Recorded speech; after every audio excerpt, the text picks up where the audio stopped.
Compound interest is a concept known to many, but it's hardly understood. This video will go through how it works and show you a way to calculate it in a way that you could have come up with it yourself. And then I'll also show you how you can really exploit it when stock investing.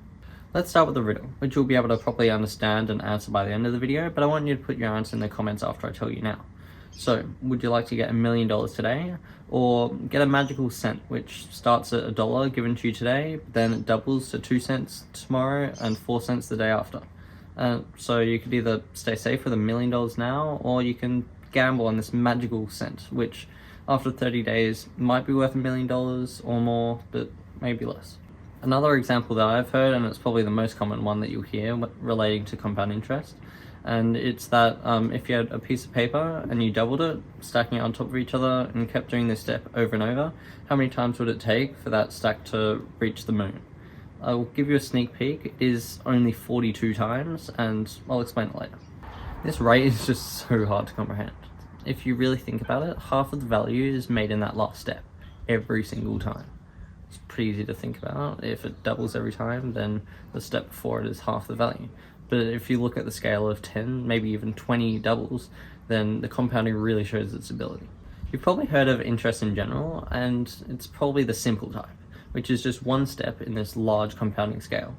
So you're basing it on the initial amount every time. So you might have $100 and you're gaining an extra 5% on top of that each month, which you just calculate once and say, oh, $5 increase each month. That's pretty nice. How compound interest works is by doing this, except it resets every month, basing this 5% increase on the total from the month before it. So it starts out the same, being a $5 increase on the initial $100. But then it updates this input to be the $105 from the end of that month, which means that you'd be receiving $5.25 the next month. Again, not too groundbreaking for the first few times. Once you look at it for, let's say, 10 times, you'd be receiving $162.89 instead of the $150 that you would get if you only use the simple interest method. So that's the basis behind how it works, calculating your interest based on an updated input. But we don't really have a good way to calculate it yet, other than just repeatedly doing the calculation.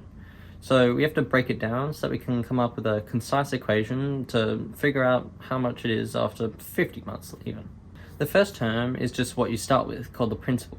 You then multiply this by your interest rate to find out how much interest you would receive during that time period.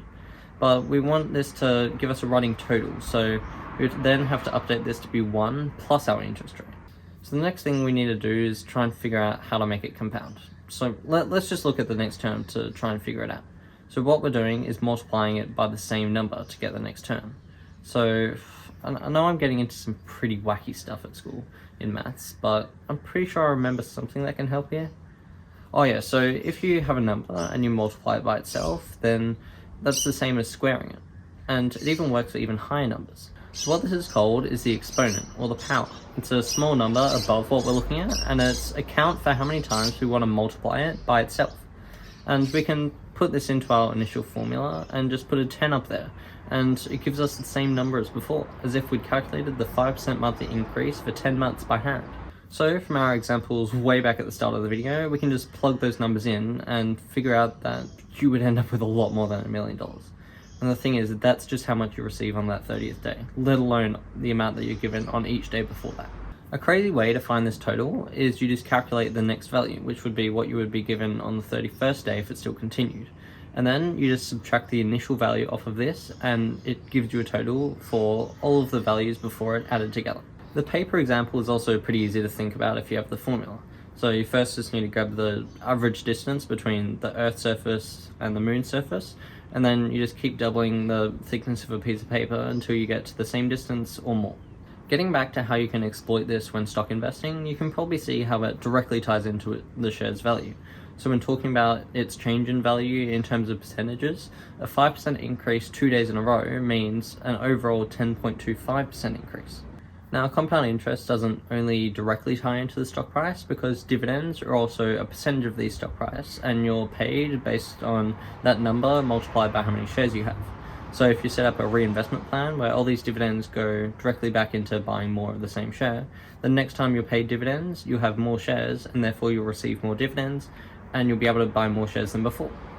Okay, this is the last time, I promise. But before I can show you how to exploit it, I want to show you how this insanity is created.